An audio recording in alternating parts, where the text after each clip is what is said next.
Hi అండి, అందరికీ నమస్తే. Welcome to VMN Guntur blogs. Friends, మన వీడియోస్లో చాలాసార్లు చాలా రకాల జున్నులనే చూపించాను, గోపరి జున్ను కానీ అన్నీ. ఈరోజు వచ్చేసరికి మనం ప్యూర్ గేదె జున్ను పాలతో జున్ను టేస్టీగా ఎలా చేసుకోవాలో చూపించబోతున్నాను. అంటే ఇది వచ్చేసరికి లీటర్ జున్ను పాలండి, గేదె జున్ను పాలు. వీటిలో నేను 1/2 లీటరు సంగం డైరీ ఎర్రపాల ప్యాకెట్ తీసుకున్నా. దీంట్లోకి మీరు ఉట్టి జున్ను పాలతో చేసుకుంటే గట్టిగా గడ్డలాగా వచ్చింది, అలా ఇష్టం ఉండే వాళ్ళు అలా తినొచ్చు. ఇలా చేసుకోవడం వల్ల ఏంటంటే కొంచెం జెల్లీగా టేస్ట్ చాలా బాగుంటుంది. ఇందులోకి ఏంటంటే 1.5 లీటర్ పాలలోకి ఒక 1/4 కేజీ బెల్లం తీసుకున్నానండి. అలాగే ఒక 5 నుంచి 6 స్పూన్లు పంచదార అనేది యాడ్ చేసుకోండి. ఇలా రెండు మిక్స్ చేయడం వల్ల టేస్ట్ చాలా బాగుంటుంది. ఇందులో చిటికెడంత సాల్ట్ కూడా యాడ్ చేసి యాలుక్కాయలు కూడా దంచి యాలుక్కాయ పౌడర్ కూడా యాడ్ చేసుకోండి.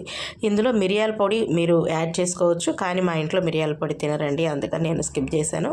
మిరియాల పొడి కూడా యాడ్ చేసుకొని టేస్ట్ చాలా బాగుంటుంది. ఇలా మొత్తాన్ని కూడా కరిగేటట్టు మొత్తం మిక్స్ చేసుకోండి. ఈ మొత్తం ఇందులో కరిగిపోయిన తర్వాత ఒక స్ట్రైనర్ సహాయంతో ఈ పాలు మొత్తాన్ని స్ట్రైన్ చేసుకోండి.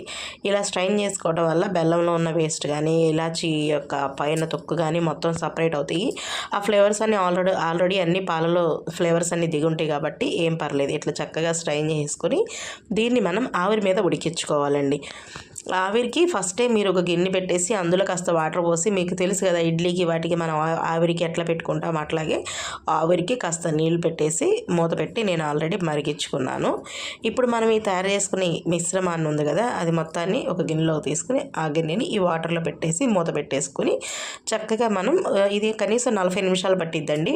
ఫస్ట్ మనం వేడి చేసుకునే ఉంటాం కాబట్టి ఒక 40 నిమిషాల తర్వాత మీరు చూసినట్లయితే మనకి జున్ను అనేది ఇట్లా రెడీ అయిపోయి ఉంటుందండి. చాలా ఈజీగా. అంటే నేను ఆల్రెడీ ఒకసారి మూత తీసి ఇట్లా చాకు పెట్టి చూశాను, అప్పుడు అవ్వలేదు, ఇప్పుడు అయింది. చూడండి, మధ్యలో మీరు చూసుకుంటే తీసుకోవచ్చు. ఇట్లా ఏదైనా పెట్టినప్పుడు ఏం అతుక్కోకుండా వస్తే కనుక మనకి పర్ఫెక్ట్గా రెడీ అయిపోయినట్లే. ఓకే కదా, ఎంతో టేస్టీగా ఉంటుంది. తప్పకుండా ఈ ప్రాసెస్ ట్రై చేయండి. ఒక్కొక్కరికి గట్టిగా ఇష్టం ఉంటుంది, అప్పుడు ఏంటంటే ఏం కలపకుండా ప్రాసెస్ అంతా నేను చూపించే విధంగా ఉట్టి గేదె పాలు తీసుకొని జున్ను పాలు తీసుకొని చేస్తే అది గట్టిగా వచ్చింది. అలా కాదు, ఇలా స్మూత్గా జెల్లీగా కావాలి అంటే ఇలా ట్రై చేయండి. కానీ నోట్లో వేసుకుంటే చక్కగా కరిగిపోతూ చాలా బాగుంటుందండి. తప్పకుండా ట్రై చేయండి. పిల్లలైనా పెద్దవాళ్ళైనా ఎవరికైనా మీరు ఇలా చేసి పెట్టారంటే మాత్రం వాళ్ళు మీకు మంచి మంచిగా ఫేవరెట్ అయిపోతారు. మీ జున్నుకి అంత టేస్ట్ బాగుంటుంది.